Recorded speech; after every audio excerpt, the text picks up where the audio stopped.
Welcome, everyone, to episode 51 of the Kiss Army Things podcast.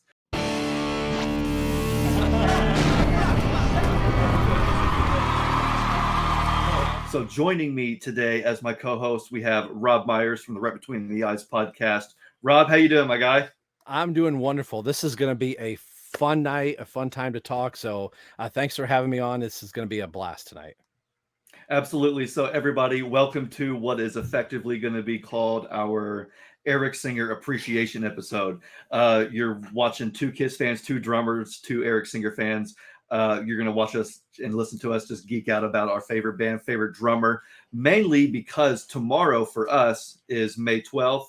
For everybody else, it'll be the 14th, so it'll be a couple days ago. But anyway, we're celebrating Eric's birthday this week.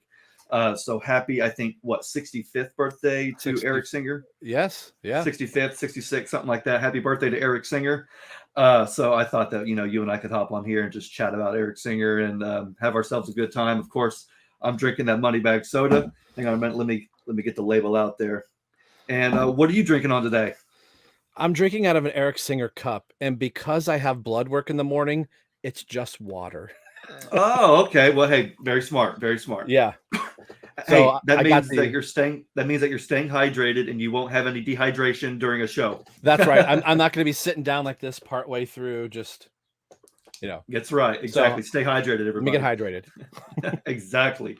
That's awesome. Well, hey, man, thanks for joining me so much. So, yeah, before we actually get into even the Kiss Spotlight, I wanted to tell you something. So, I want to pick up where we kind of left off because for those of you who don't know, Rob just had me on his show, and he and his co-host Nick, we talked about our 9 essential Kiss Army things, things that we would have in our Kiss Army kits, things that we would use to win over a Kiss fan, things that mean something to us as Kiss fans. It was a great episode, so I encourage everybody to hop over to Rob's YouTube channel, Right Between the Eyes. Check out that episode. One of the things that we were talking about was, of course, the End of the Road tour, which is ongoing. It seems to be the never-ending topic. But we were talking about, you guys are going, you and Nick are going to go see, and Nico are going to go see Kiss in Rosemont, Illinois, correct? Correct. 27th of November.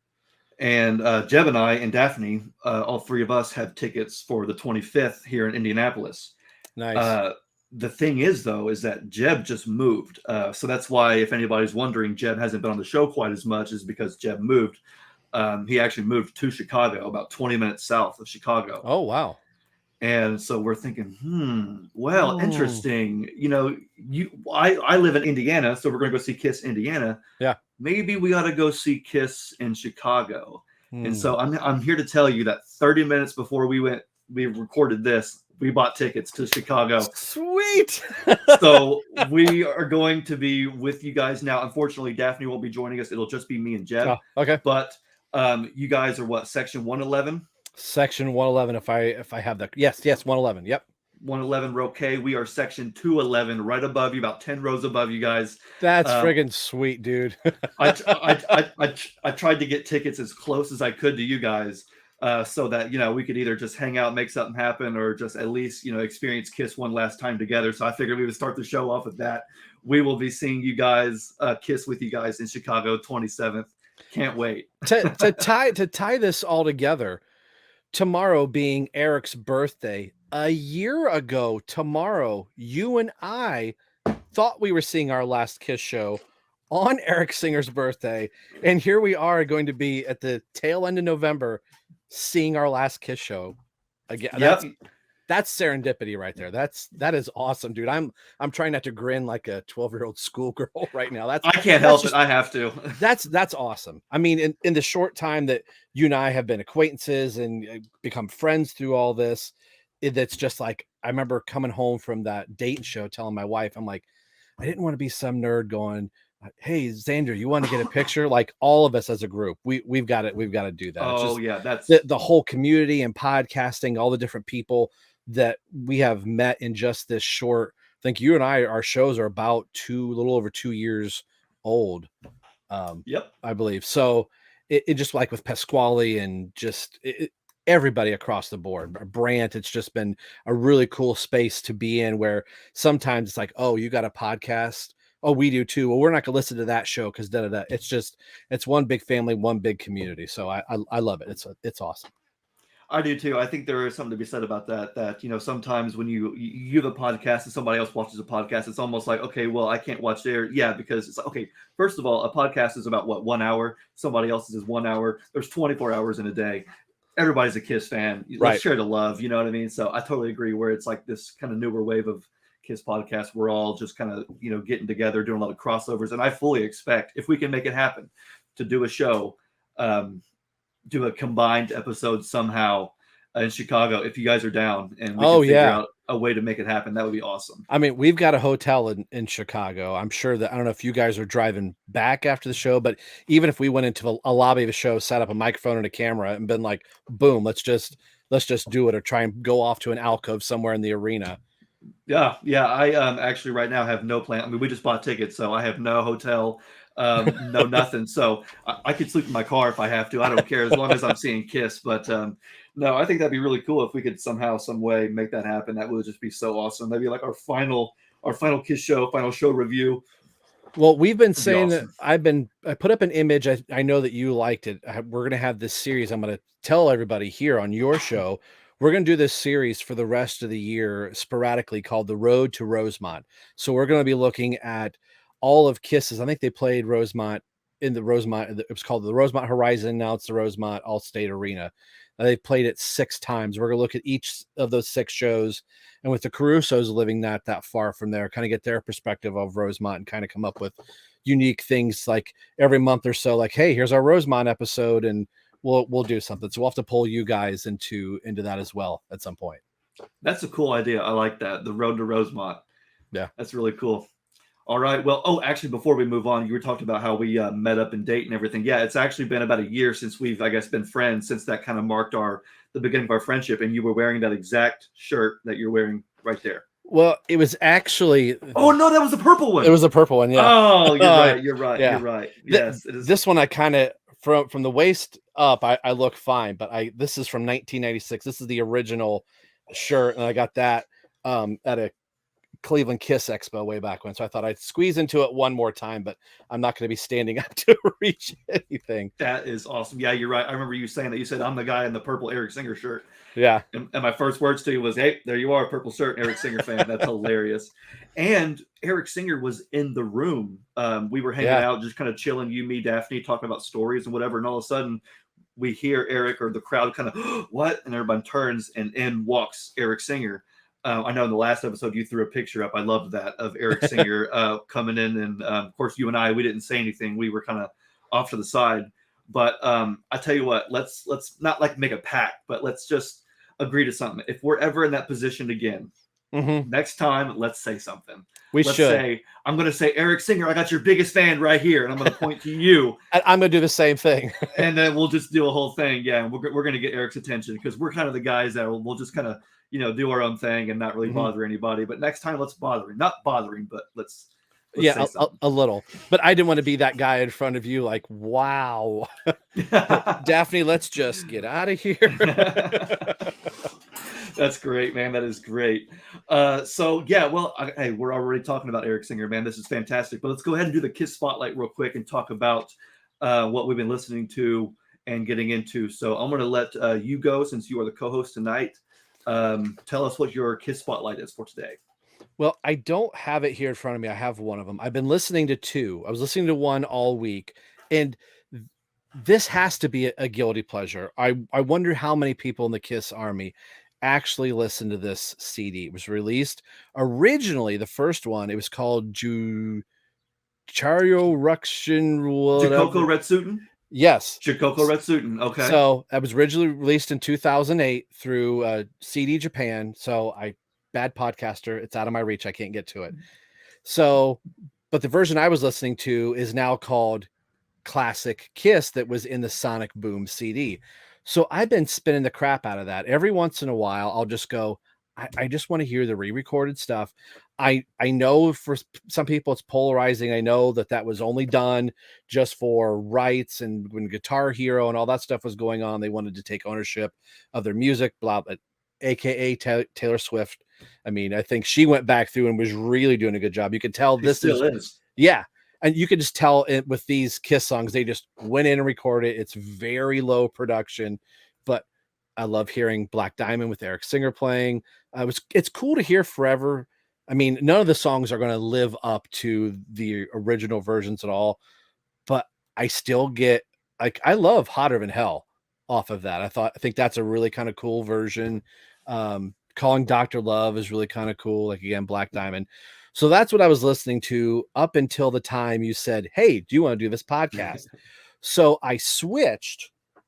And since we're talking about Eric Singer, his first recorded album was with Black Sabbath. This is The Seventh Star. Nice. So obviously I wasn't listening on vinyl at work, but I was listening through Spotify or whatever. So that is actually how I got introduced to Eric Singer, but I didn't know Eric was playing drums until I kind of went back in time. I remember thinking, oh, I have this really weird cassette tape back in the 80s. They would give you like just this generic version of like, here's Black Sabbath and here's Kiss and I bought it because Kiss Reason to Live was on this cassette tape, and on the B side of some of the other songs on it was a song called No Stranger to Love that is by Black Sabbath. I thought, oh, that's kind of cool. Years later, I realized, oh, Eric was in Kiss. I actually dug that song and didn't know Eric was on it. So that's my spotlight. It's kind of a double spotlight. So the Kiss spotlight would be the classic Kiss redone, and then throw in little Black Sabbath there. I like that. I did not see that coming. Jacopo Red Suitin and Kiss Classics. I did not expect that to be your spotlight. A lot of fans, yeah, like you said, they really do have something against it where, and I do understand like songs like, Deuce, maybe where it sounds a little flat and not quite as. I Love It Loud's a little. But so did the original version. It wasn't until Kiss Alive where all that stuff became, alive, if you will, or, sounded better, in my opinion, at least. But no, I agree with you. Some of those songs I think are really good for me. Heaven's on Fire is a really good version. Lick It Up is a really good version on there. You mentioned Forever. I actually do like Forever. I thought Forever was really good. I think Kiss Classics has a lot to offer. I will be honest though, I've never heard that Black Sabbath album with Eric Singer on the drums. I've never listened to that one. Is it really stuff? Cool. If you have the Eric Singer All Access DVD where he's doing Hate for the first time, he actually does part of Turn to Stone, the opening to that. And I was like, I got to go check this album out. Yeah, it's just this high ride and snare thing that he's doing. So that's the opening track off the album. And then I think he also does Devil's Stomp from Badlands. Devil's Stomp, yeah.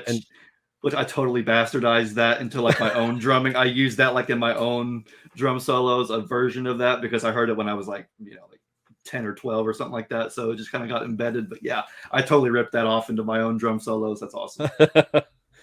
Okay, so now that we've gone through my 5 Kiss spotlights, what's your Kiss spotlight? So this one actually is very fitting for 2 reasons. Number one, it's the Eric Singer episode, but number 2, you were the one to give me the tip. I showed this on the last episode. I'm now actually getting able to listen to it. So this is what I was listening to about an hour or 2 before we started recording. I wanted to get into this. So this is the limited edition ESP record.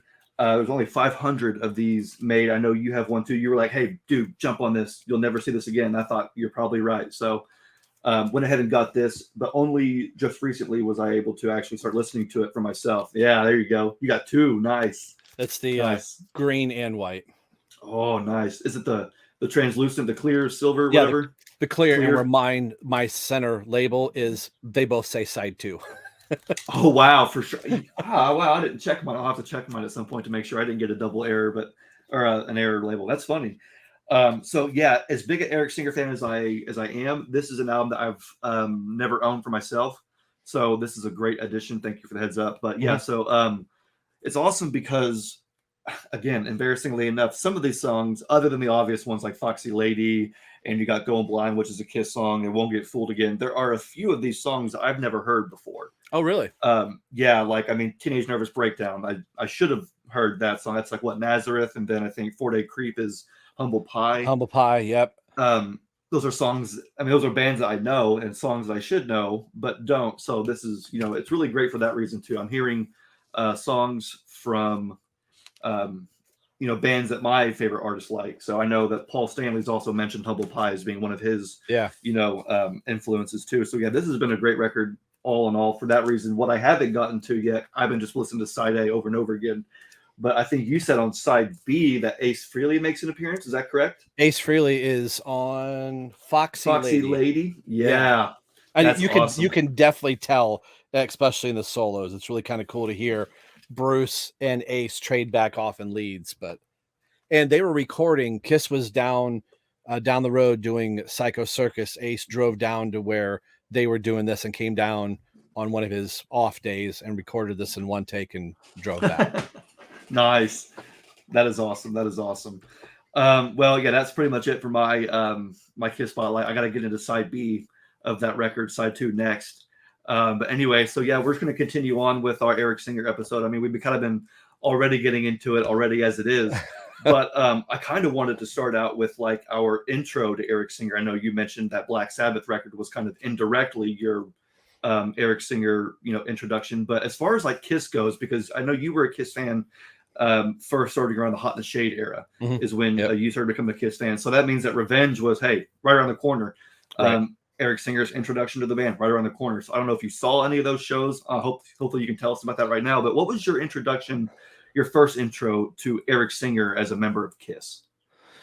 As a member of Kiss, I think when Paul was doing his solo tour in '88, that I heard, I mean, I can't say I honestly, oh, Eric Singer is playing drums. I remember hearing that his name was mentioned, and I don't know at the time if I could have said, oh, he's blonde and he's an Alice Cooper or whatever. But once we get into Hot in the Shade, that's where I really became, a big Kiss fan. And I was obsessed with Kiss, as like as most Kiss fans are. I was reading and buying everything I could. I don't think the magazine, I think I've got it hidden, but I had a Hot in the Shade magazine that I was just reading like crazy. So being very early into my drumming in '89, I instantly gravitated towards Eric Carr. Eric Carr was my guy. I wanted to play Ludwig drums and, that whole thing. And I think I was obsessing so much so that my best friend was like, Eric Carr is not the only drummer in in the world. There's Tommy Lee and he's rattling all these off. And I had a drum magazine that had one little blurb of Eric Carr into it. And he's flipping through the pages. And this is no joke. I've got it somewhere if I could find it. He holds the magazine. He's like, look at this guy right here. He's playing an Alice Cooper, Eric Singer. He's a cool drummer. And I was like, well, yeah, he's cool, but he's not Eric Carr and he's not in Kiss. And I remember saying that. So that's amazing. So of course we go through the tragic loss of Eric Carr, and I was shocked. That's my drumming idol, even just very rudimentally drumming. Like my drumming probably really sucked if I had any tapes to listen to. And I was real excited about who's going to be the new drummer, And actually I thought, well, Kiss is done. They're going to quit. They don't have a drummer. Kind of forgetting the history with Kiss, even though like, oh, Peter Criss. I remember thinking, well, is Peter Criss going to come back? That's probably what they're going to do. So once we started hearing rumblings, I remember listening to Bill and Ted's Bogus Journey, God Gave Rock and Roll to You. And I remember thinking something's different. We didn't know it was Eric Singer at the time, but I was like, there's a lot of ride playing, a lot of bell playing on the ride on that song. And Eric Carr traditionally doesn't do that. I'm like, well, it's a cover song. So yeah, he's probably playing it that way, but it sounded different. And then we heard it was Eric Singer, and then hearing the lineage of who he was, and he played with Paul Stanley.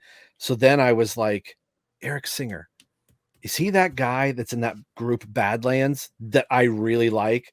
And sure enough, I looked at it. I'm like, oh, I like this guy. Wait a minute. This is that guy that was in that article in Modern Drummer that there's chains coming down. And I'll have to show you a picture at some point that I drew in art class of Eric Singer after the fact. So it's this weird time from 1991.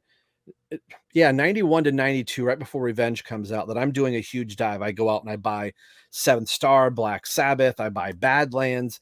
I'm trying to track down Alice Cooper stuff, not knowing that he's not on any recordings. He was only the touring drummer. He wouldn't record anything till Brutal Planet. So that's my long-winded Eric Singer stories. It's all these little weird things that once I am a senior in high school in 92 and I'm going to graduate in 93, Revenge is out in May. I'm just consuming Revenge like crazy. and I've now grown as a drummer. So even though Eric Carr wasn't with us anymore, I was getting a chance to see Kiss play. I was getting a chance to see and take in all the stuff that Eric Singer was doing and other drummers. So where I once kind of hooked my wagon to Eric Carr, which I still love and respect, Eric Singer was the guy that was in Kiss that was there that I could watch and learn from. So I made that switch, and it's just kind of consumed my drumming and my life and my collecting since. And I have Mm, followed all of his offshoots. When he was out of Kiss, I bought every single album he ever appeared on, before, since, or after. wow, that is awesome. I respect that a lot because I didn't know it went that deep. And if somebody had something similar like that happen today, you could just go online in 5 seconds and figure, oh, that's Eric Singer from this band, that band, blah blah blah blah. But you went through That this whole that was thing, so like, hard to do. Like, you had to get the hard rock magazines and stuff like that, and they were months past by the time an interview with the band with Eric Singer has been out. We've already seen Unholy, we've already seen all this stuff, and then you're getting the interviews while they're in the studio, and hearing Eric saying he was on tour with Alice Cooper and having to fly in and do Revenge and then fly back and go. He was doing double duty in both yeah, bands, but we didn't know any of that stuff during me without the internet, which is, was a lot harder to figure out. Black Sabbath, how am I going to find out that he was in Seventh Star? One little blurb in a magazine listed all those albums, and I'm just writing them all down because I couldn't take a wow, picture. wow, for sure. So did you get to see Kiss on the Revenge tour? Did you get to see any of those shows? Yeah, I saw Toledo, Ohio, November 27th. Holy crap. Oh, what? No. Where Well, we'll have to Wait a minute. find. I gotta Wait, find my concert ticket. Is it the wait. 27th or 22nd? I think the 27th was in Detroit. So it's gotta be the 22nd. It's gotta be the 22nd. Whoa, that was almost wild for a second there. Because I'm pretty sure. It's gotta be the 22nd. Okay, Oh, Sunday, let me. November 22nd, Savage Hall. That was close. Okay, gotcha. Yeah, I'm trying to. Now that you're wanting to dig through, I kind of want to dig through here. I had this thing that. He's not looking. Oh, what you got? What you got? Kiss, So Revenge, Great White, Trickster. Ooh, yep. yeah, my ticket's above. I'm on the wrong side, but yeah, there's the That is paper awesome. clipping. Yeah. That is so cool. Yeah, I think the 27th was Detroit. Yeah. Wow, that would have been My crazy gosh. though if it had been. First and last concert almost were on the same day. That's still pretty cool though. They're Yeah. almost like 30 years apart almost. That's Yeah. crazy. Wow, for sure. So tell us about that show because I obviously wasn't. I was like -3 -3. on, which is unfortunate because that was like probably one of the best eras of Kiss to see them live. So was there anything about that show that you like think back at and like can recall, or was it just a really awesome Kiss show? Not trying to be that guy. So I'm just going to get it out of the way first. Hmm. I got to say this, the strippers being on stage, we didn't see that coming. We're like, they're clearly not going to do it. And I tell the story all the time, which is where I usually lead with this. There was a father and a son. The son probably had to be 10 in front of us. So when they came out, he says, "If you tell your mother, I will kill you." And he looks at his dad and says, "Not unless mom kills you first." So my buddy and I were laughing. But the thing that stuck with me the whole night is like I could not take my eyes off the stage. I didn't know who to look at. And we thought it was odd when Creatures of the Night started. There's no explosions. I think there was like the concussion sound, but there was no fireworks. They get into Heaven's on Fire. There's no fire. We're like, this is Hmm. really weird. So if memory serves, you can look online, and the show from Toledo is on YouTube. Oh, But okay. I think it's after Heaven's on Fire. He says we're having trouble with our pyrotechnics tonight. And I think what it actually was that Toledo said, "You're not firing off anything. Savage Hall is too small, so you're not going to do it." So I think Paul played into the fact that we're having trouble with the fireworks, and they get to a right before Love Gun, and Paul says, "You know what? We're not leaving here till we blow something up." And they get into Love Gun. At the end of God Gave Rock and Roll to You, they let off everything they probably would have fired that whole entire night in one shot. It was the loudest. Like, it's just if you go watch that footage, you just hear like, it's just going like crazy. So we walked Wow. out of there going, holy crap. Like, I think I'm deaf, but beyond that, just little things like, I can't believe I'm seeing Gene Simmons, and we were ninth row. So that's the closest I've ever been to a Kiss show. So the things you were hearing about, some of the shows weren't sold really well. So I think we were actually supposed to be in the 12th row. People just kind of kept moving forward, but our tickets did say the ninth row. But we end up getting back because people won our spots, and we were like, we're not worried about it. But yeah, just those little things. And I'm trying to go, am I remembering that from Kiss Confidential, or am I remembering it from the show? Remember, Bruce was in a red shirt with a vest. Eric and Bruce were flipping each other off the whole entire night. Anytime that Bruce walked in front of Eric would flip him off and then throw a stick at him. And just the little play between Gene and Eric was really kind of cool. So it's still my favorite concert of all time, probably just because it's the first concert. Makeup is great. I got to be in Tiger Stadium and see the original lineup together, but I kept thinking, it's not the Revenge tour. It's not the Statue of Liberty. It's not this. So nothing's going to beat the Revenge lineup. And it's because it was my first. That is really cool to have your first Kiss concert be on the Revenge tour. Yeah. How old were you back then? Were you a teenager? 17. 17. Wow, perfect age Yep. to be right there. That is awesome. It's funny that you mentioned that about the pyro on the Revenge. I'm not sure what show it was in particular, but I read that there was a show on the Revenge tour where maybe it was during the club sets. I'm not sure, but there was one show they were playing where actually on every show on Heaven's on Fire, after Paul's whoa, and then there's a big explosion. You can see it on the Detroit show on Kissology Volume 3. A microphone actually catches on fire. Yeah, and you see a road. Have you seen that for sure? So there was one show in particular where the venue was a lot smaller, and they did that big blast, and they actually burnt the ceiling, and any money that they made that night was actually lost because they had to pay the venue. So I'm not sure if it was before or after Toledo, but if it was before, I wonder if that maybe had something to do with it. I don't know. I don't know. It's probably in one of the books that I have, but in the one of the descriptions of books for Toledo, it says no pyro until God gave rock and roll to you. Like there was one explosion at the end of Love Gun, and then when God gave rock and roll to you, and then at the end of it, at the Star Spangled Banner, it lit up. That's what I remember the most. That is some classic Kiss stuff right there. I think the same thing happened in Bremen, Germany. I think it was in some place in Germany on the Psycho Circus tour. Paul said the fire marshal said, "We can't bring out any pyro. We're sorry." And then at the very end of the show, they let off the entire show's worth in one blast. And then they got what are you gonna do? Yeah, and they got banned, but who cares? Everybody there got their money's worth. They got the show, so right. That's awesome. Yeah, I didn't get to see Eric Singer live for the first time until 2010. My first Kiss show was in 2003. That was the last tour with Peter Criss. Very blessed to have seen Peter Criss live. I have no memory of it, but I was there. So I know that it happened, and that was, of course, Tommy's first tour. Yep. But my first introduction to Eric Singer was actually, it's kind of hard to pinpoint because he was there on Kiss Extreme Close Up, and that was the first video that Jeb and I watched. But I feel like, up until about maybe 7th grade, I was all about Peter Criss and then Eric Carr hardcore. I was real big into Eric Carr because he had the big, huge kits, double bass drumming, albums like Creatures of the Night. But it wasn't until I guess Kissology Volume 3 came out. That and I'll go ahead and show it here. All Access to Drumming.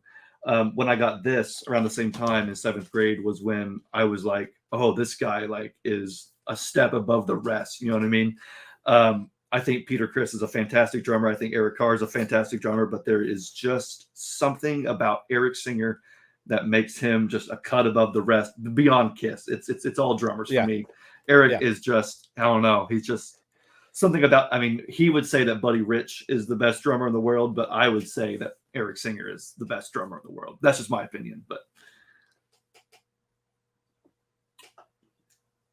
You there? Sorry. Yeah. Sorry for your editing. I'm just waiting to see. We had a couple little small glitches there.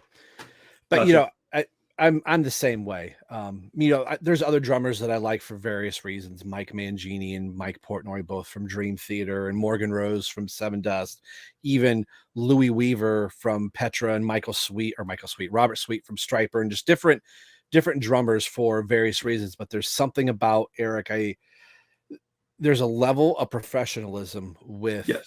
with Eric. Yeah, he was doing a lot of crazy things in the 90s, and people say he's overplaying. He's just doing what other drummers were doing at the time in the style that he was playing. He wasn't trying to emulate Eric Carr or Peter Criss, but he would say later on that he started realizing me hot rodding up Parasite isn't actually the way Parasite was played. It's played for a certain thing, and people were like, "Oh, he's the band wants him to play like Peter Criss." No, he's playing like it should be played. Yes, Yeah.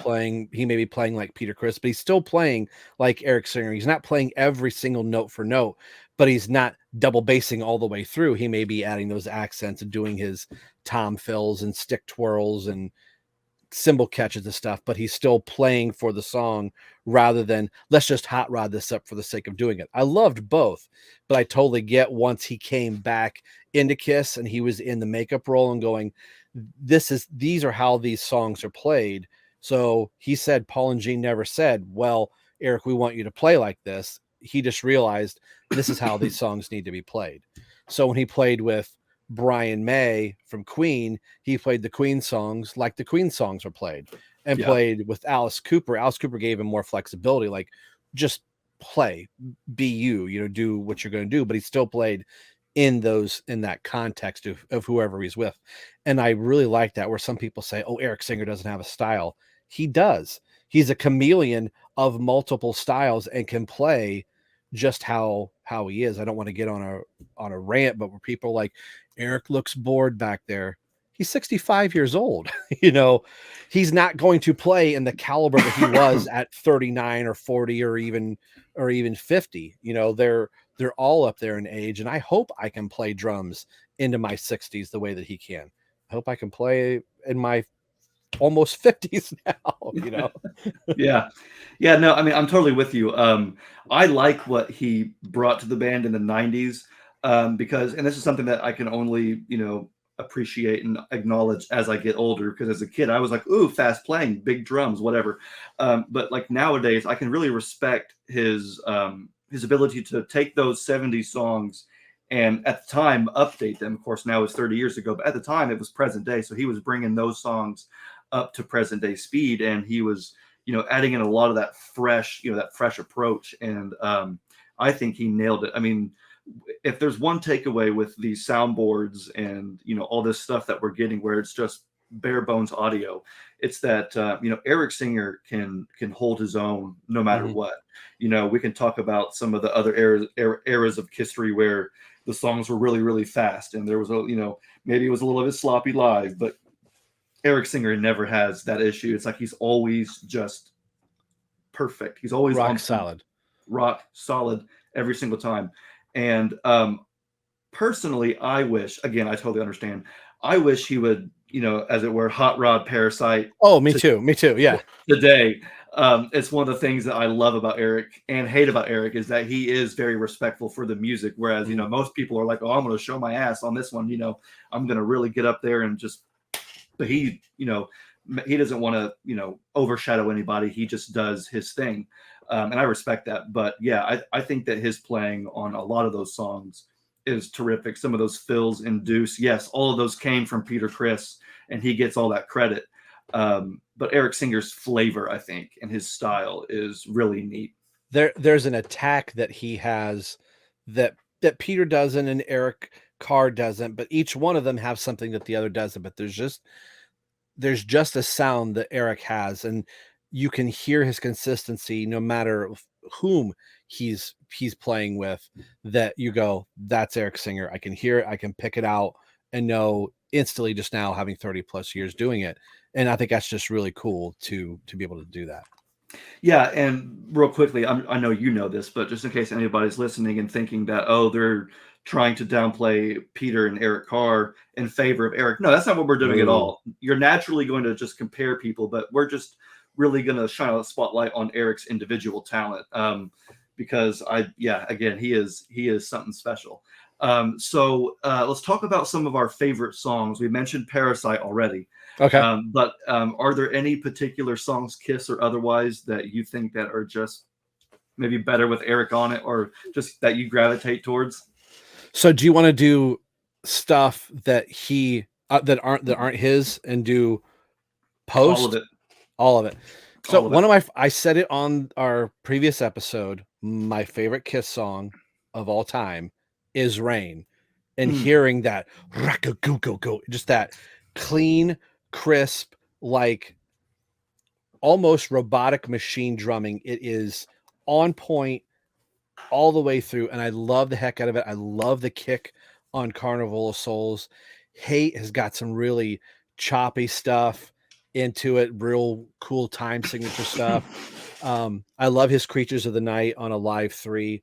It's absolutely fantastic. Something that he doesn't get, I think, enough praise for. Every single song on MTV Unplugged is just immaculate. Hearing it Oh, stripped down stuff like Sure Know Something.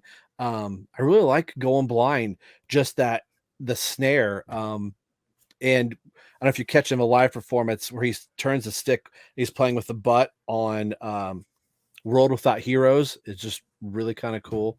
yeah. Just other stuff. I love Psycho Circus, what he's doing and the breakdown where Paul's like, I, and you hear him going, do, do, do. Just that little sequence is really cool. And you could really get some cool shots in the Vegas show where they got cameras behind him. You get to see him play some of that. And even when he's standing up and doing it, I think is Hmm. really cool. I learned to twirl my sticks, freeze framing the Unholy video, doing Oh, it okay. just over and over again. And, you know, freeze framing a VHS with lines in it going, where's the stick going? So then I had to really work on my left hand to get them both. And Yeah. I had to realize that you can't twirl like this. Your palm's got to be perfectly flat. So the stick looks like it's spinning here off a little bit. It looks weird. Yeah.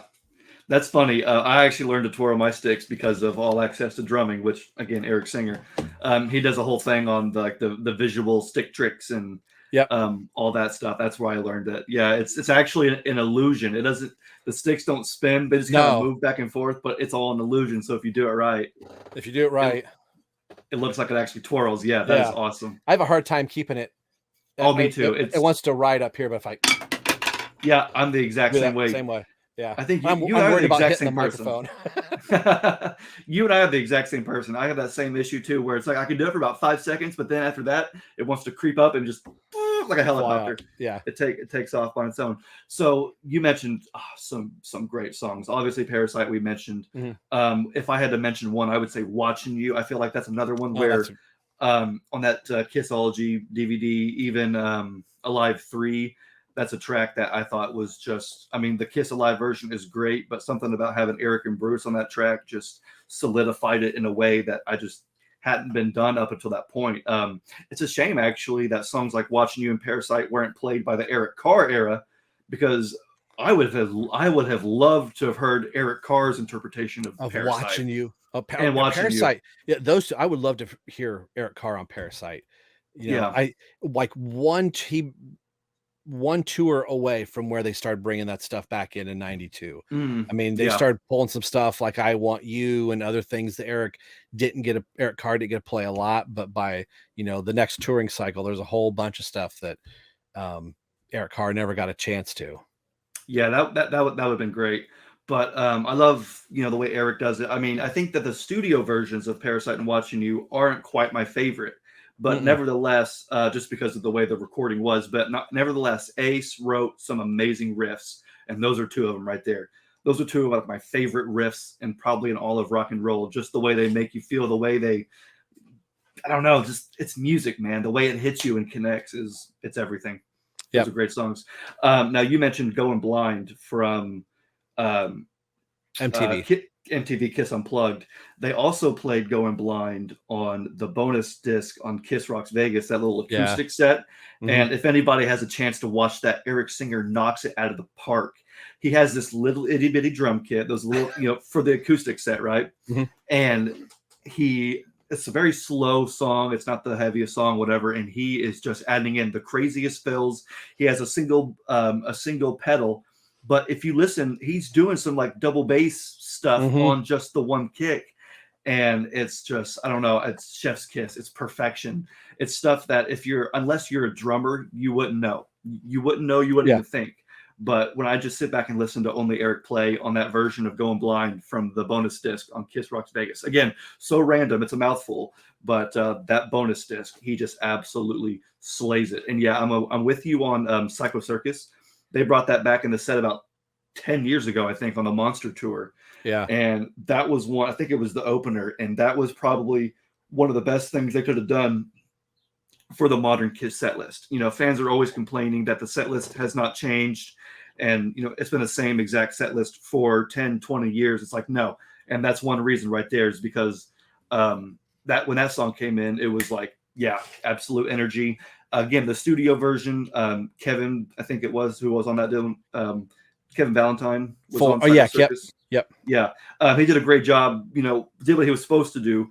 But when you think about, again, you know, Kiss Live, everything is brought up live. Eric Singer just adds in some, he adds in a lot of China, some good fills in that solo section. I absolutely love it. Do you have anything else to add as far as Eric Singer live? Now, I'll go out of the Kiss realm for a moment, and Okay. I've seen him with Alice Cooper.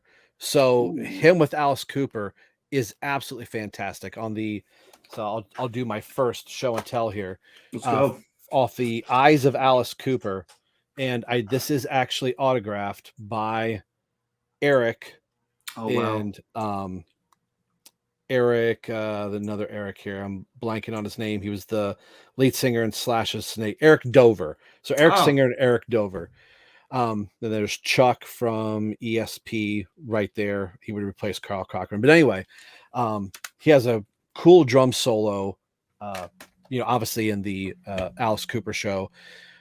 During the Brutal Planet tour, he had a flaming like drumstick solo on the Eyes of Alice Cooper tour. I think it was Ryan Roxy and Eric Dover come up on either side of Eric's kit, and they each have a snare and a tom, and all three of them are doing a drum solo together. And Eric's got a set of headphones on to kind of keep the metronome in time, but just his showmanship, he got a chance to kind of breathe a little bit more out of the, I wouldn't say the Kiss confines. The Cooper show is a completely different show than what you know, Kiss is, where Absolutely. Alice is the main focal point, but I spend most of my time watching Eric. I went to see Alice Cooper in 98 and in Toledo, Ohio, and I wore this very same Eric Singer shirt, and I got my ticket. Like, I'm finally going to see Eric Singer again since 1992. I walk in the arena, and the guy taking the ticket says, "Oh, dude, you're going to be so disappointed." He said, "What?" He said, "Eric Singer left 2 nights ago to go play with Brian May. He's over in Europe." And I just was like, oh no, he's the whole reason why I came. So not I begrudgingly, I was a fan of Alice Cooper, but not a big fan. I can't remember who the drummer was, but Reb Beach from Winger was the lead guitar player at the time. And I was blown away by the Alice show. And I'm like, all right, still a good rock show, but I'm like, here I am in this Eric Singer shirt. And everybody's like, he ain't here. Man, that's a bummer. That is a bummer.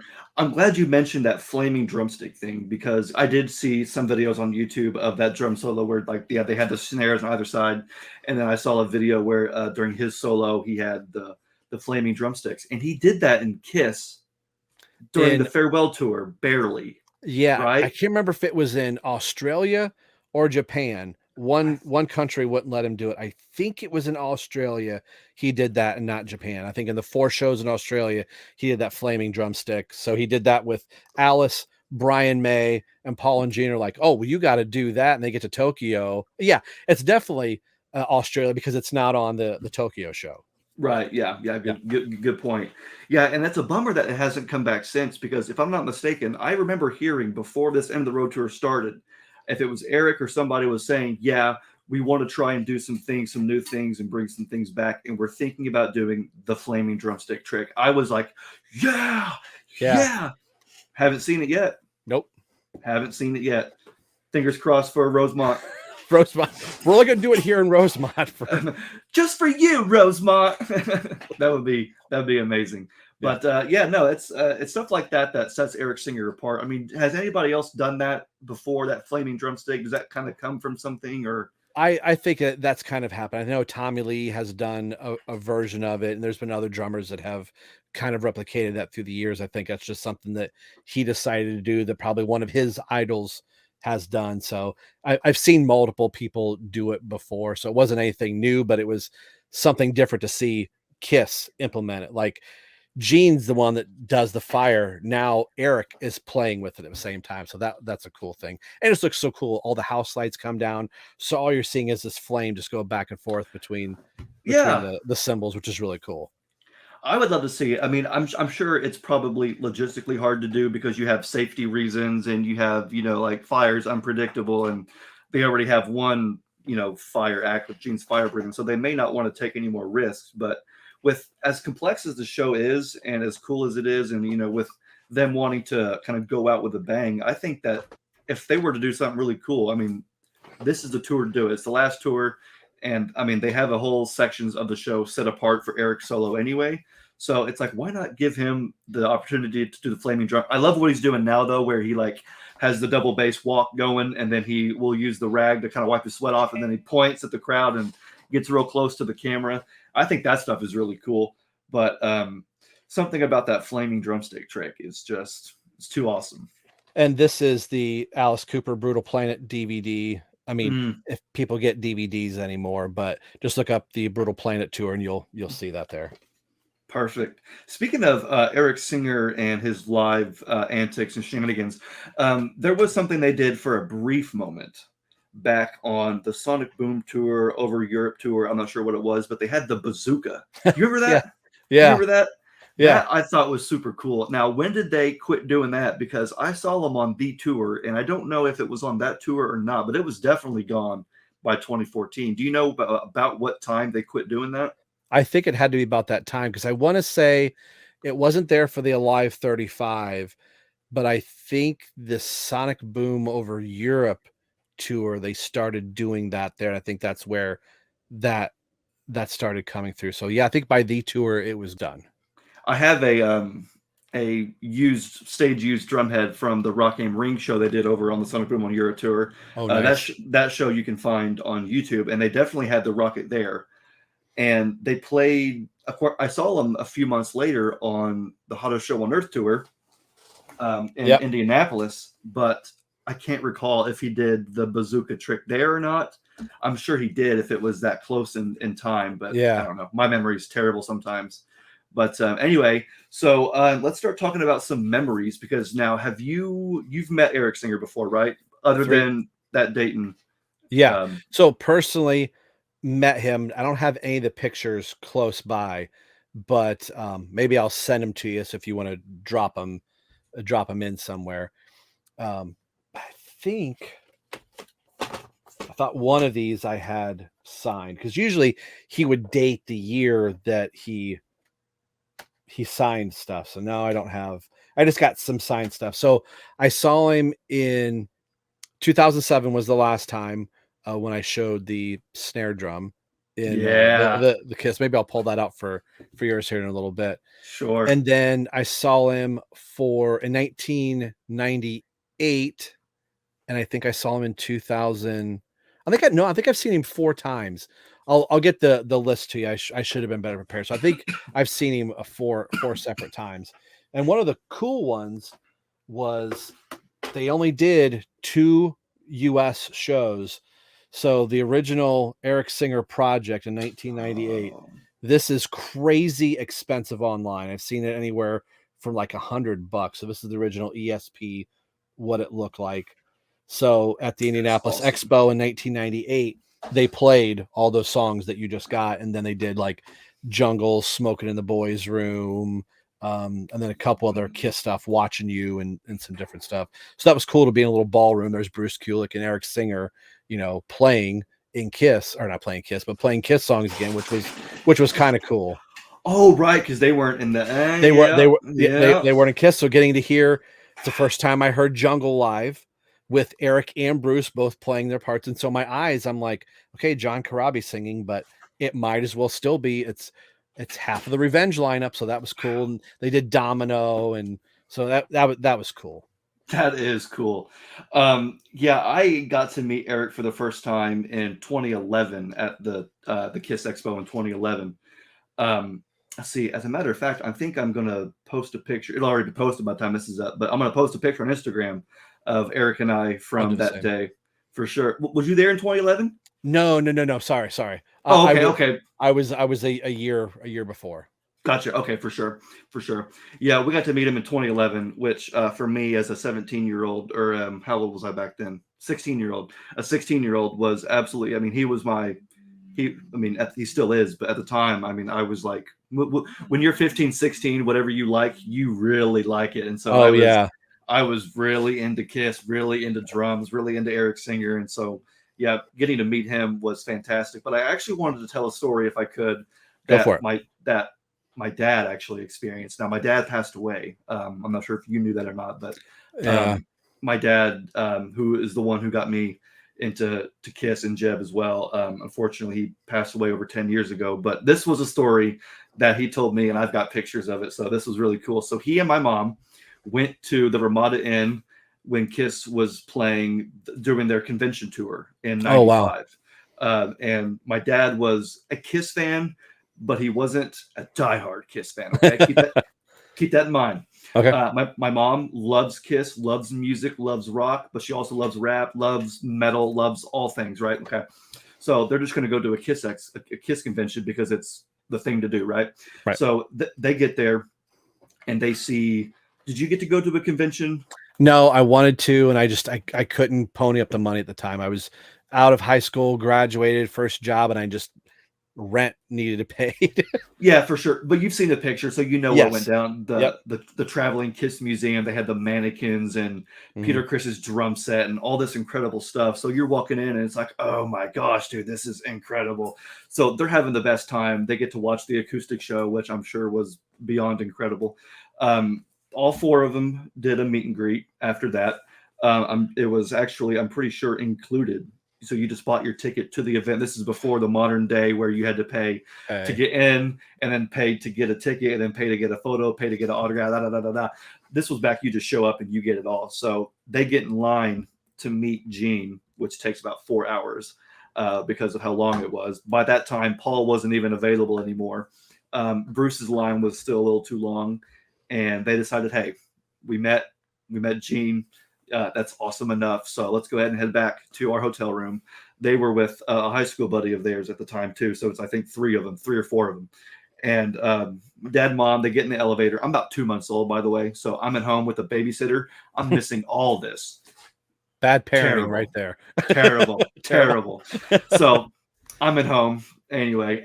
So they are getting into their elevator. They're headed up to their room. All of a sudden, the door stops. The elevator stops. They're thinking, what in the world? Doors open, and here comes Eric Singer into the elevator. And he's like, you guys going up? And they're like, yeah. And he goes, oh, you guys are on the same floor I am. Cool. So I'll just ride with you guys. They're like, we're on the same floor as Eric Singer. He looks, he goes, oh, I see you guys' shirts. You guys here for the convention? He's like, yeah, dude, we're having the best time. He goes, right on, cool. Good to see you guys. What's your guys' names? You know, all this stuff and hanging out. And then even once the doors open and they step out, you know, he actually hangs out with them for a few minutes in the hallway and goes to crack open a beer and throws the bottle cap into the nearest trash can, and it misses and bounces off onto the floor. And my dad rushes over and picks up the bottle cap and kind of puts it in his pocket. I'll be honest, I have no idea where it's at today. I wish I still had it, but I have the photo of Eric actually mid throw. And my dad, you can see him kind of looking and eyeing it as he's throwing it, thinking, I'm going to get that bottle cap. And so somebody, I think my mom actually snapped the picture of Eric kind of throwing the bottle cap. And That's then amazing. we brought that picture. My dad brought that picture back to that expo in 2011 and had Eric sign it and was like, hey, here's this from the, you know, Kiss convention. He's like, wow, my hair was so blonde back then. And, you know, was talking all this. He's like, wow, look at that young guy. And, you know, and it was just a great time. But I thought that since my dad couldn't, I wanted to share that story because how awesome is that? That is awesome. That is a fantastic Kiss story. It really And a is. great dad story as well.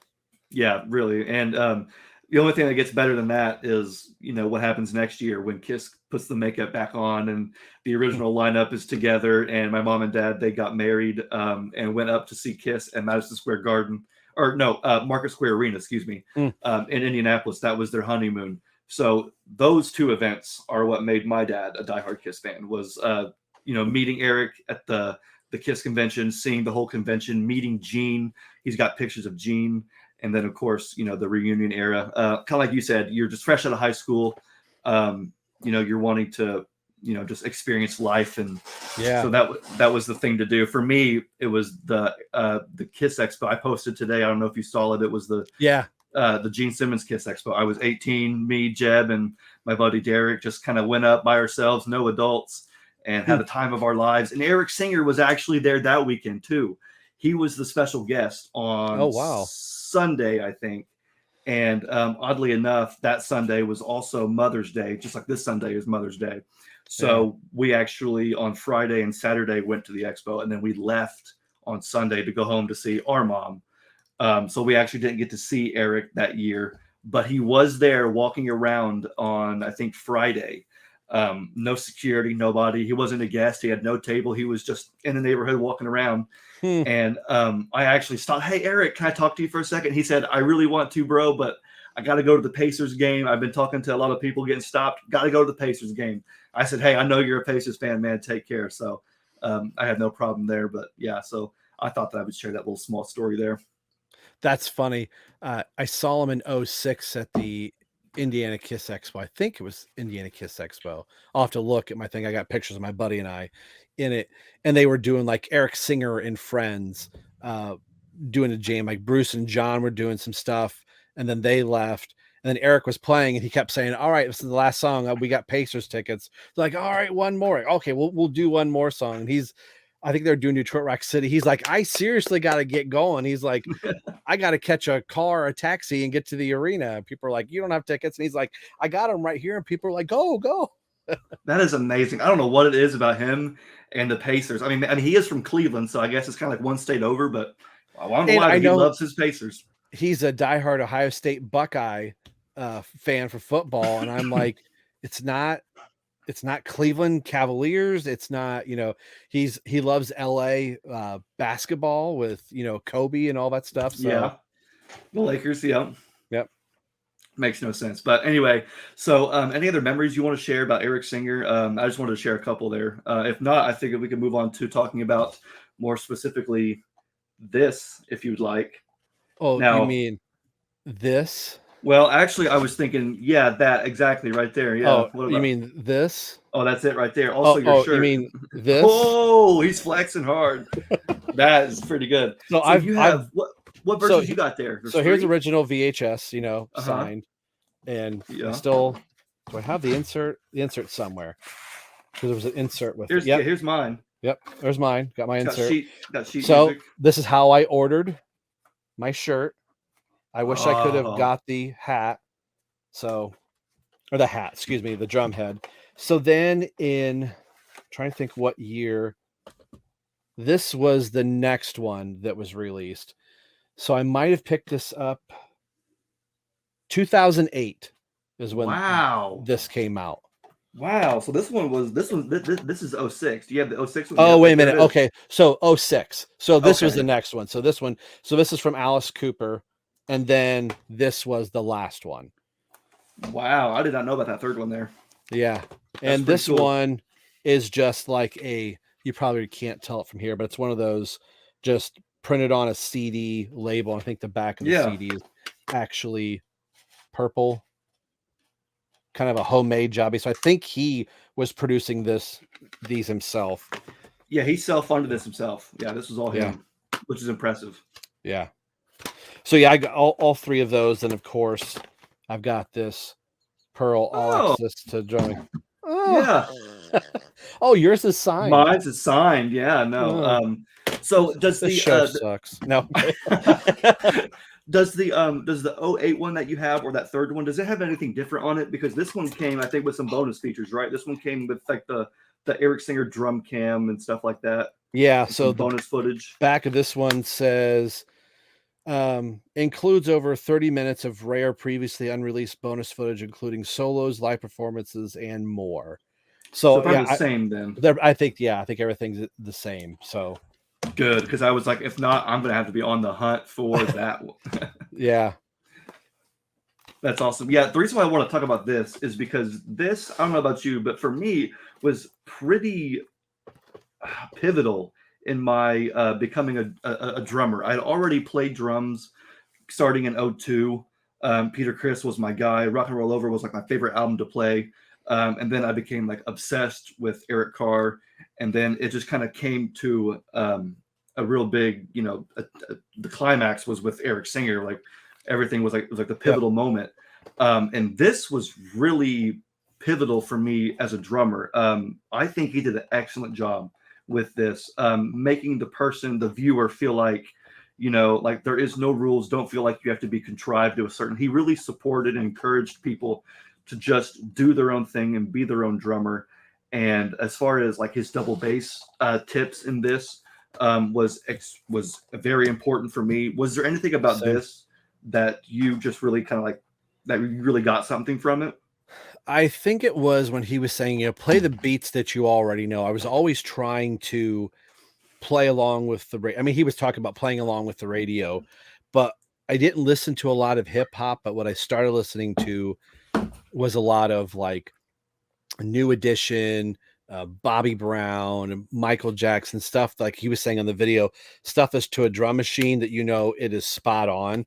So I could keep in the rhythm where I wasn't necessarily playing along to Bobby Brown, Don't Be Cruel or whatever. But I was like, okay, here's the groove. And I could start playing around and kind of coming up with my own thing and hearing where the one was or where the beat was to kind of keep me accented. That and then just the tip on the hi-hat. Like we're already keeping time with the hi-hat and just apply that to a different sound source, meaning your left foot on another bass drum pedal was like, so I am kind of sort of playing double bass and not like it took a little video like that to go, well, I'm already kind of doing that, thinking I had to start doing all this crazy, double bass stuff when I could start going, oh, I can just play quarter notes and, Yep. it's fine. Yeah, it's actually kind of funny because when I started playing drums, of course, it was just single bass. And watching Peter Mm. Criss, it was a lot easier for me to keep time on the hi hat. At the day that I got my double bass pedal, I quit using the hi hat with my left foot.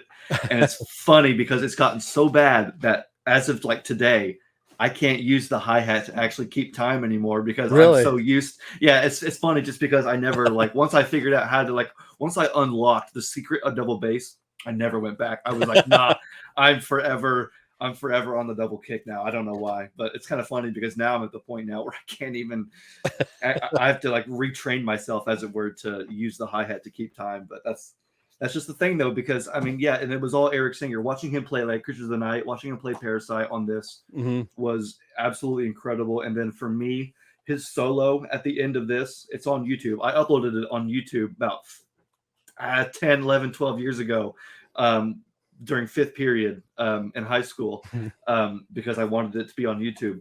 But I think it's some of the best drumming I've ever heard and I've ever seen. The ending solo to this, Yeah. it's absolutely incredible because Him. he's not being held back. He's not No. like, it's not live where he feels like he has to, okay, I've got like 5 minutes to do a solo, or, oh, I'm playing this style for this kind of crowd. It's like, no, this is me, Eric Singer, no holds barred, going at it, machine gun double bass, and just fiery fills. I love it. You and I think it was you and Daphne were talking on the Poughkeepsie one where you have memorized Eric Carr's drum solo. Like you can sing that drum solo. This is a drum solo that I know by heart. Him playing Yeah. on those cymbals going ting ting ting ting ting, where he's Yep. got the mallets and he's going down. I can that whole entire opening sequence. I can sit here and drive my wife nuts and play it on Yeah. the but and that's not something that every Kiss fan's gonna know. Other people watching this video right now are going, I have no idea what you're talking about. Like, oh, I could play the solo from Rio 1994 or whatever it is, but this is a specific thing that he did for this video, and it's something completely different that he doesn't traditionally do till you get towards that tail end. And Oh it's yeah. really kind of cool at the very end. He takes the stick sideways like this and slams it off the two toms. And if you listen really closely, he actually drops the stick Yep. where he goes to go catch it, and you can hear the stick kind of fall. And Yeah, because that's it goes into slow motion, doesn't it? Like, he's trying to catch it, which I thought that was kind of cool. That is hilarious. Yeah, if anybody wants to hear some like really straight up Eric Singer drumming, like no being held back and whatever, that's the one to check out because it's absolutely fantastic. And Some of the best playing. the funny thing is, he was in production of this at the end of Carnival of Souls, and then they get told that they're not in the band anymore. So he still has the rights to put, Kiss on the side of it and all that stuff. But here's a little trivia. It's produced by EDM Productions. Do you know what EDM stands for? I'm assuming it's not electronic dance music. No. No. Eric Doyle Mensinger.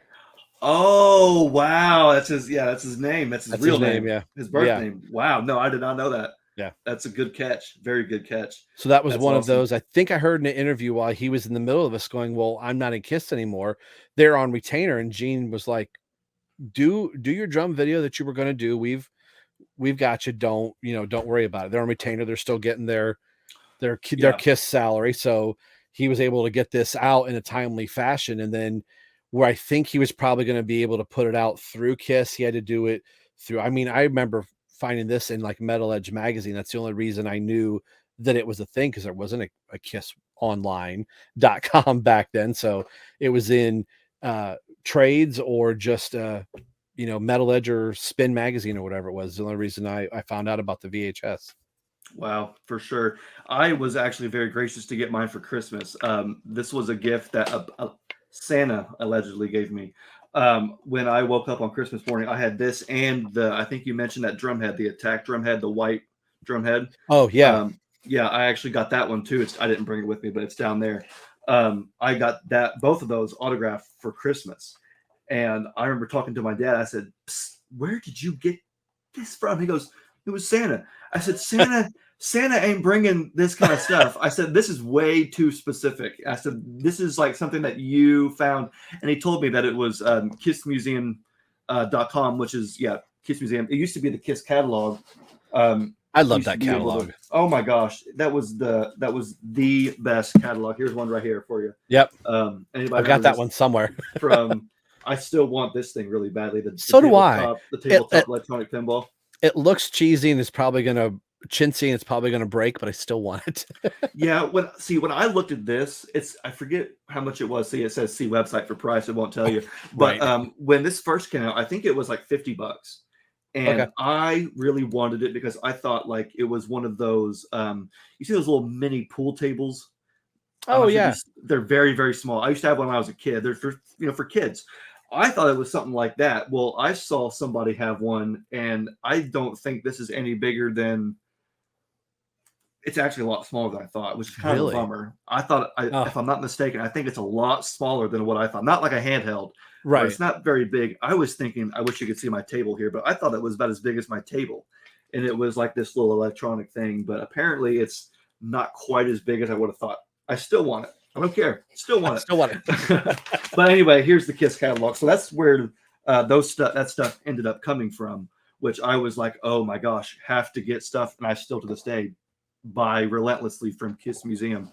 But I wanted to talk about one other thing, and we already went ahead and showed the VHS here, this introduction to drumming featuring Eric Singer. So if I'm not mistaken, if you purchased a Pearl export kit, this video was included, and I've actually watched it. It includes about 90 minutes, I think, or 45 minutes of Eric Singer showing the viewer how to set up their Pearl export kit. And it looks like you have oh, nice. This would have been attached to the head of your export kit if you bought it. That is incredible. See, I wish that I had that, because it's funny, because I actually ended up, I ended up buying a Pearl export kit from somebody, not even knowing that it was a Pearl export. I just wanted something I could play on. Yeah. And I actually went back and watched this, and this was very, very helpful. This had some tips in it that I was like, oh yeah, cool, very cool. But it's it is signed, and I wanted to talk about that because this is just one more cool thing about Eric Singer. I got this signed in 2012. And at the Kiss Expo in 2012, Tommy Thayer was a guest as well. So I met Tommy for the first time, and I met Eric for the second time. Again, I met him in 2011. I was real nervous, not sure what to say, whatever. Well, this time I was like, I'm going to talk his head off, because I know that once you say something to Eric and get him talking, he won't stop. Right. He's a chatterbox. As soon as you it's probably watches more often than anything else. But you get him talking about drums or something else, he will talk about it forever. And so at this time, Monster wasn't out yet. Monster was about 6 months away. So I'm really excited for this new Kiss album. And so I'm asking him, tell me about the new album. Is there going to be any double bass drumming? Is there going to be any, is it really heavy? Talk to me about it, And he said, unfortunately, there wasn't going to be any double bass because Gene and Paul were thinking that, there really isn't any need for that on the newest Kiss record, which that's stupid. You listen to songs like Boomerang and I'm Alive, Under the Gun, and even The Oath, which has some really awesome double bass in it. It's like, let Eric shine. Those songs, I listen to Wall of Sound, and I'm like, man, put some double kick in it. You know what I mean? It's like, whatever.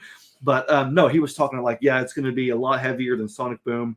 It's going to be closer to, like a Revenge meets Sonic Boom, kind of like. And he was saying that the whole double bass thing was mostly for, the Eric Carr era. He was talking about how Eric Carr was real good with the double bass and how that was something that, he and Lars Ulrich kind of, put to the forefront was the double bass drumming. But it was real disappointing to hear him say that Gene and Paul wasn't going to really allow the double bass to happen because, as we all know, Eric Singer is amazing on the double kick. But I had him sign this while he was telling me all that. And so every time I think about this, I just kind of think about that moment and, being in high school again. But yeah. He did slip some double bass in Shout Mercy, the very opening pass at it. Is that double bass or is it triplets? I don't know. I don't know. I'll have to ask him. I'll have to go back and listen. Yeah. I'll have to ask him. Dude, you have to get Eric Singer on your show. Or I have to get him on my show. Because, I mean, and then you have to invite me and I'll invite you. Right. Yes. Okay, so, good. We're on the same page. Right now, Xander and I really don't care if anybody's watching. He and I are just geeking out. So we're glad that you have stuck around. Yeah, if anybody's watching, you must love Eric Singer just as much as we have, because we thought, hey, you know what? Since it's his birthday, this would be a great excuse to, geek out about Eric Singer. Can I show a couple other things really quick? Oh, absolutely. Let's do it. So a lot of these are CDs, and I've got two big ones here for kind of like the finale. Let me know when we're signing off, and we'll do that. So this is a band called Stream. I really don't know much about them other than Bob Daisley is the bass player. I feel like I should know who David M. Esley is on the vocals, and Peter Stetchen. I'm just going to show. There's the lineup of it. Weird. And Eric Singer on drums. Eric Singer on drums. I got him to sign this. Stream. Man, I tell you what, you know a lot more than me about his post and pre-Kiss stuff. So this is Gilby Clarke, 99 Life. So Gilby Clarke from Guns N' Roses and Rockstar Supernova. Stefan Adika is on this as well. So at the Indie Expo, I got both of them to sign this. The drum solo that you're talking about, well, one of the other drum solos from this, he replicates on this. Cool. Yeah, nice. Cool. That's pretty cool. This, so your wife is a Beatles fan, yes? Yeah. So the only Beatles reference would be the name of the band, 28IF. Okay. Is the license plate that is on the Abbey Road album. Wow. So this is just a totally weird. I think it's somebody that Eric knew, and he almost went uncredited on it. And his name is very, very small. He didn't even want credited for this. And I had asked him about it at the expo, and I'm even trying to find, but he said he wanted it very, very small. Oh, they put him second. He said he wanted it non-existent on there. He said, I'm doing this just as a friend. And he said, no, we'll put you on there. He said, I got my copy and open it up. He's like, I'm number 2. Wow. That's so awesome. So just some other cool little things. And then my Rock the Nation, Detroit And then one of my prized possessions, I've said this isn't my favorite Kiss album, Revenge is, but the more I keep talking about it, it might be my favorite Kiss album. Wow. So Bruce Kulick Nice. and Eric Singer, Carnival of Souls. So Dang. That is really cool. Yeah, so one other thing I wanted to ask you about, because like I said, you are the Eric Singer expert. You are very well versed on his some of the things that he's done outside of Kiss. And so talk a little bit for us about what is it? Avantasia? Avantasia. Avantasia. So the Scarecrow. So this is I the love only that. full album that he is on. Now he's on two other ones called The Wicked Symphony and Angel of Babylon.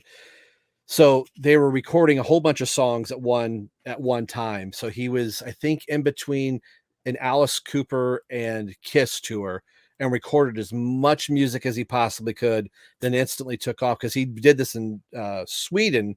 So the Kiss company came over to tour Europe, and Eric's like, well, I'm just going to stay here, record until Kiss comes. And then he went right from the recording studio and then went into rehearsals and started playing the European festival dates in it's probably 06, I think, Mm, if I have that timeline right.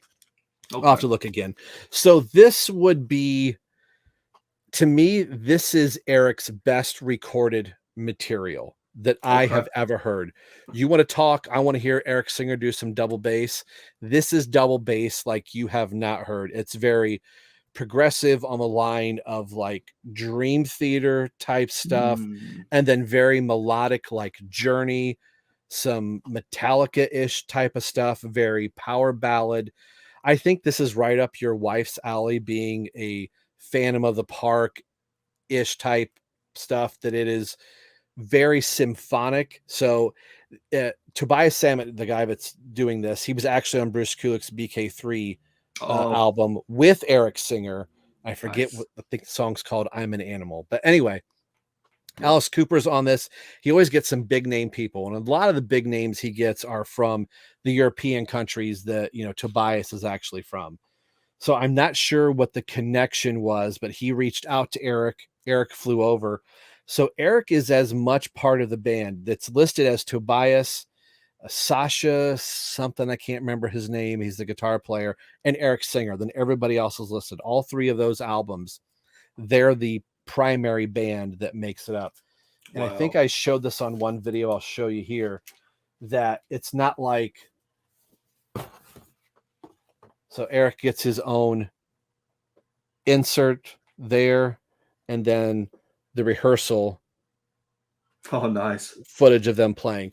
But I cannot recommend this enough. If you want to branch out in your Eric Singer knowledge, if you're like, I just like hard rock music, but I like melodic hard rock music, you're going to love, you will absolutely love this, and you will kick yourself for not having heard it. That being said, I love all of this, but the four songs that Eric plays on this Wicked Symphony are some of my favorite stuff. So I Nice.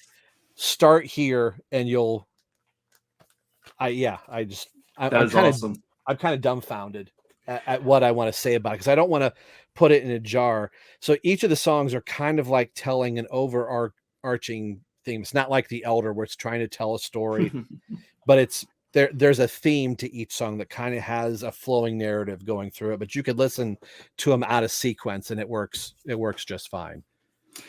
When you sent me the link to it, or you showed me like a picture of it, first of all, that album cover is awesome. I love I the love album it. cover Yeah. with the scarecrow, whatever that is. Yeah. I did get to hear a couple tracks off the album that I previewed online, and yeah, I do like what I hear. I need to track down a copy of that record. I'm sure that's a very, very rare vinyl. It was on Amazon. It pops up every now and then. It's a 2 LP set, so it's about 40 bucks, I think, for it. Yeah. It's an out of the ballpark. A fun fact, you can find a CD of it. It's called Lost in Space. That was the leadoff single from that album. So a year before that came, almost a year before it came out, they put out this little EP called Lost in Space 1, Lost in Space 2, of just some demos. Eric Singer actually has a lead vocal on one of the demos that didn't make the album. Wow. It's called Ride the Sky. Fantastic song. You can actually hear Eric as the song starting. He must be putting the headphones on. You hear him go, "Ah, sweet," and then start singing. It's a very cool track. Ride the Sky. You got to check it out. That is awesome. Speaking of Eric vocals, we were talking about my Kiss Spotlight, which was the ESP record here. He sings the lead vocals on Teenage Nervous Breakdown, the opener. Mhm. And I didn't expect that to because I just thought that he would, be playing drums. But when I heard him come in with the vocals on that one, I thought, now that's a really sick vocal right there. Yeah. I think Eric Singer, over the years, I think he's got his due. I think for a while he was underrated, but I think in the last several years, people are realizing that Eric Singer, his backup and his lead vocals are really, really solid. Yeah, I mean, Eric was taking care of all of the high harmonies while he's been in Kiss, where Eric Carr did that, and then Eric Singer. But when Peter Criss came back in the band, Peter didn't have that high register, so Paul actually had to switch back up and take care of the higher register again, which some people say is kind of what has hurt Paul over the years, Yeah, singing up in a higher register for as long as he has. So now totally agree. you can hear in the end of the road that Eric Singer is taking care of all of the top end high vocals for the majority of the show. But anyway. Yeah, and I even going back to the tour when they brought back in God of Thunder for the first time since I think it was Rock the Nation when it was, or no, No, it would have been the farewell tour. Farewell Tour, yeah, because they had Unholy for Rock the Nation, and then it was Yeah. I Love It Loud was the blood spitting song for the Alive 35 and yep. Sonic Boom Tour. But yeah, so when they brought back in God of Thunder in 2012, I noticed that Eric was taking the lead on the Rob You of Your Virgin Soul. Yep. Eric would do the, as opposed to Paul. Because yeah, like you said, Paul's been doing so much for so long that eventually, it's like you got to pass the torch on to somebody else. And Eric Singer is the man. I think that Eric Singer has, I'm not going to say he's carried the band because I think Paul is the one who's carried the band the most, but I think Eric Singer is a big, big player in Kiss. I mean, that's all you need to say about that right there. Yeah, I mean, Eric and Tommy both are the ones that are pushing Paul and Gene for anything new that I think comes across the stage. I really think that's Tommy and Eric kind of pushing Paul and Gene, especially in the Kiss cruises. They're like, hey, let's do this. Hey, like they're the ones that suggested The Oath and I and just some other, other songs that, would kind of make it through. And every once in a while, and kind of like 2004, 2006, where the set lists were kind of interchangeable. I think that was Eric and Tommy, doing a lot of push and pull with Paul and Gene. Absolutely. I think that, they are the ones that, they're probably some of the reasons why this lineup can play some of the songs that they play. Mm-hmm. Let's see, I was going to say something, but I can't say that because it's a private Facebook group. So I was listening to some awesome audio from Rock the Nation. And what I found was a couple really cool clips of like The Oath and them playing I think it was some of the Australian shows they were playing on Rock the Nation, where they were pulling out like The Oath and just like little like couple bars, couple measures, and you can tell that it was Eric and Tommy that were really pushing that, like, come on, let's do it, we can do it, let's do more, let's do more. Yeah.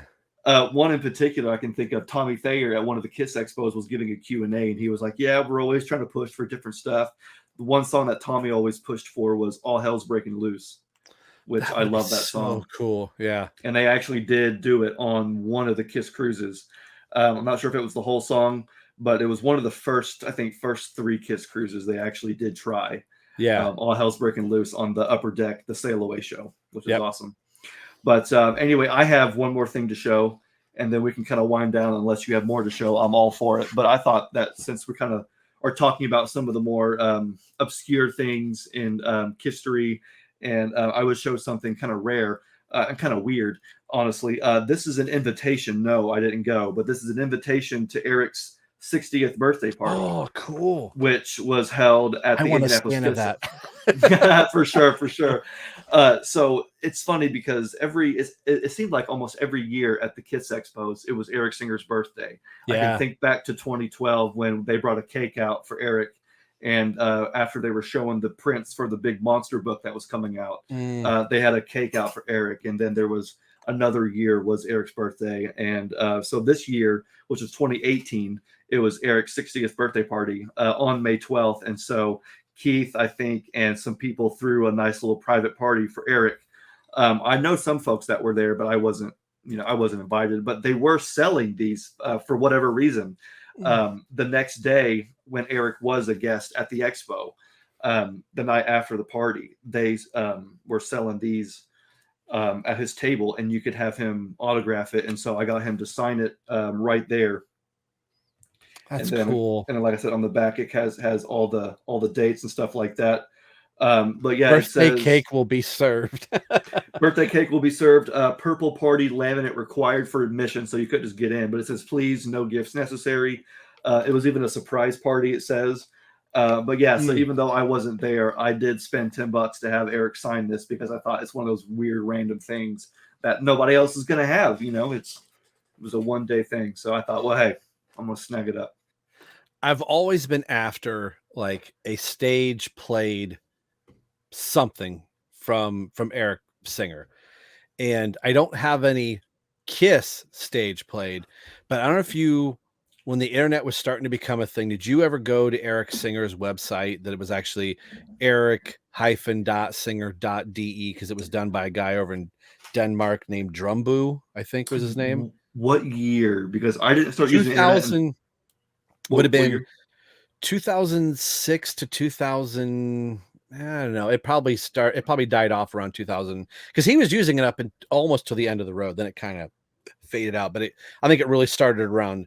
It might have even been 2002. It's got to be 2002 because of what I have here. So, but it was real prevalent for a while. But anyway, when he was on tour with Alice Cooper, they had a contest, and I forget what the question was now, but it was like a random Eric Singer trivia, and what was the second album he ever recorded. It was a album by a band called Drive, which I don't have a copy of it. I'm currently, like you, looking at an eBay auction. Not now. It's a ways off, but the prize was a signed 16-inch floor tom head. Nice. So I thought that was kind of cool. So I mean, it's nothing huge, but normally you get like the snare drum, but this is to know like Eric Singer actually played this. I could see the stick marks, and it was signed. And then the guy realized I live in the United States and he's in Germany, so he's like, "Oh, this is going to be quite, the task." So I paid half in shipping. Okay. I was just happy to win. He's like, "Oh, if you do half on shipping and I do half, I'll send it to you." So I had a note from Eric that I had lost it. I wish I still had it, but it said, "If I knew that you lived in Ohio, I would have delivered this to your doorstep." And I was like, "Dude, how cool would that have been?" But anyway, dude. Yeah. So it's not a Kiss drum head. Do you know what he used it for? This would have been for Alice Cooper. Oh, Alice Cooper. Okay. So Alice Cooper 2002 gotcha. Tour. So that is awesome. Well, I'll tell you what, since you're showing one, I might as well go and show one as well. So I mentioned seeing the Rock Am Ring one's over there, but I'll just show this one. So we saw Kiss on the Hottest Show on Earth tour in Indianapolis, and I bought the flash drive, which I thought was so awesome to have the soundboard. And then come to find out years later that Kiss Army Warehouse had acquired these exclusively, every single head from every single night from every show, and sold it. And I didn't find out until years later. So, of course, this is the only one left. If I had known that, I would have bought the whole kit and not said anything about it. But I'm just lucky to have one. This is so awesome. So this is from August 9th, 2010. It does come with a COA, a certificate of authenticity. So it is legit. But yeah, it's just one of those things that's, I mean, I was there at that show. I watched Eric beat this drum head, eventually, as sad as it is, these guys won't be around forever, but this is something that I'll have forever as long as I'm alive. Yeah. And it's stuff like this. Yeah, exactly. It's, that's why I collect, because it's like, I think every Kiss fan's collection is an extension of that fan and, their memories and their experiences. And, obviously, again, you're just watching two Eric Singer fans nerd the heck out. Nerd. So I showed this on my. Oh yeah, let's go. Just in case nobody goes over to right between the eyes, I'll show it here. I can hear there's an awesome echo on your snare right now because of the microphone. Anyway, go ahead. So this is the 2002 Eric Singer Artist Series snare drum, and I recently got his Attack Eric Singer heads on top and bottom. And February 10th, 2007, at the Cleveland Kiss Expo was my birthday. Eric Singer was there. I took the snare drum in. First question he asked is, "Are you going to sell that drum if I sign it?" My wife was like, "No, this is the only snare drum. This is he was my husband's snare drum. He plays on this every night." And he just had a big grin. He's like, "So you're actually using that drum?" I was like, "Oh yeah." He's like, "Bring it here." So he signed, where is that? Signed the inside of the shell. That's awesome, man. Yeah, it's one thing to have a head sign, but the actual shell itself. Yeah.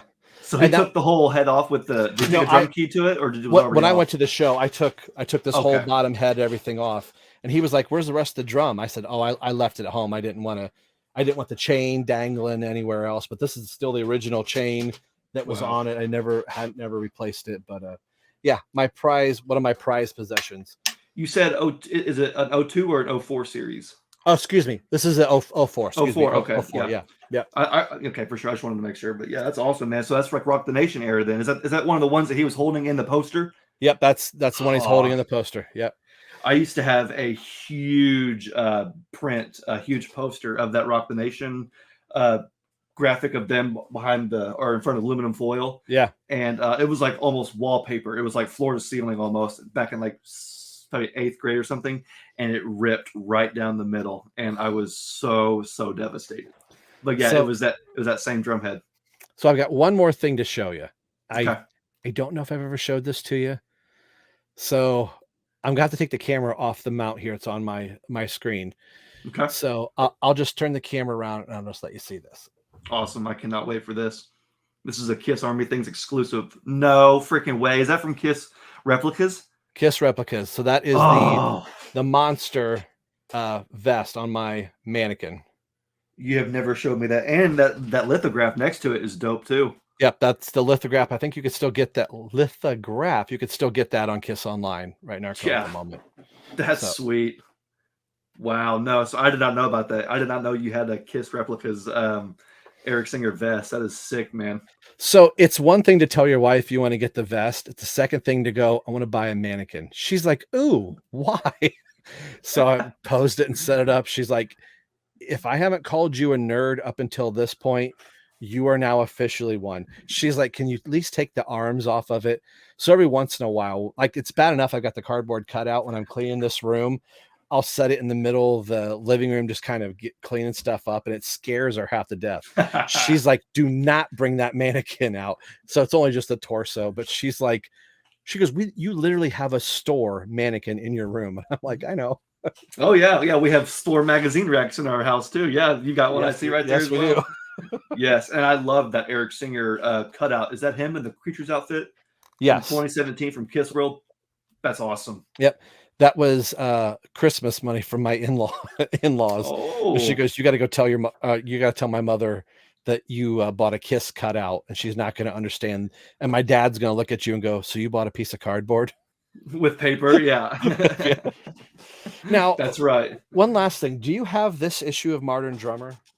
Oh, no, I don't. I don't have any Modern Drummer magazines, unfortunately. So this is Eric's first appearance in Modern Drummer magazine, which is why you're wondering who this dude is. I really don't know who the dude is, but I got it because of Eric Singer of Alice Cooper. And he talks about playing on the Paul Stanley tour that he just finished up, the run with Paul Stanley. So that's kind of cool to know, like that's where this issue ends in, what is this, October 1990. That tells you how close he is to Kiss, just a couple years. Actually, he's a year away. We're a year away from losing Eric Carr and Eric Singer recording "God Gave Rock and Roll to You." Wow. Yeah. Wow, for sure. Now, did I send you an Eric Singer magazine? Yes, you did. I wasn't sure if that was you or somebody else. But yeah, it was the one with the watches. It was a watch magazine. Which it's in the rack somewhere, and I am not prepared. Too many magazines. Yeah. Oh, right there it is. There you go. Yeah, International Watch. There it is. Yeah, International Watch. Yeah. Perfect. Absolutely. That's awesome. Cool article.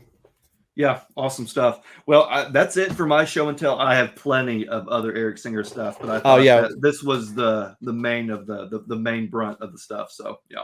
yeah. I think that there's probably a couple other little things I could go. Oh, I got my signed picture, rewrote to Rob, and all that type of stuff. But yeah, other little things I'll find later and go. Oh, the funny thing is, I don't have too many Kiss things signed because I always wanted to be that fan that's like, I'm a fan of yours, not just because of Kiss, because of Mhm. Badlands, because of Alice Cooper. So when I would bring these things up and he's like, I've never seen this, or you're the only second person Mhm. I know other than me that has this album. He's like, well, why did you pick up this Gilby Clarke album? I was like, well, because you're on it, because I'm a fan of your drumming. So like those conversations I always thought were cooler to me rather than going, so the part that you're playing on, you know, Unholy, or well, what's it like wearing the makeup? When I was saying, what was it like playing with Brian May? What was it Mhm. like getting to play with Roger Taylor and Brian May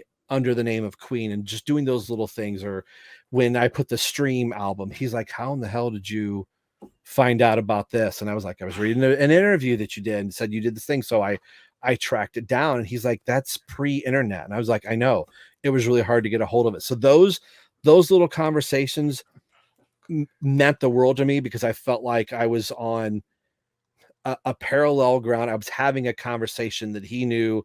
I wasn't just a fan of like, oh, you're the drummer in Kiss, and I want you to sign this Kiss thing, and here's the thing, a Funko Pop that is technically probably Peter Chris, but I'm Yeah, having you sign it. But here's this Alice Cooper thing where he was like, oh, you get it, you understand. So yeah, that is awesome. That is absolutely awesome. I think that's pretty much where we're gonna wrap it up right here. This is actually, I think, our the longest Kiss Army Things podcast episode ever in all I'm 51 sorry. episodes. So no, I was gonna say thank you. That's awesome. This was a very natural, very organic, very fun episode. And thank you so much. So before we get out of here, actually, I also wanted to mention that this is our second anniversary episode too of Kiss Army Things. So thank you so much Oh, for joining me on the second anniversary episode. I didn't want to make a big deal about it in the beginning because we just made a big deal about the 50th episode, and so I didn't want to just kind of reiterate all that. But no, I did want to say that it is our second anniversary. So thank you, Rob, for joining me. Thank you to everybody out there who's watching, who's listening. Be sure to like and subscribe Kiss Army Things. You can follow us on Facebook. And then I want to give Rob some time here to tell everybody where we can find you and your podcast, Rob.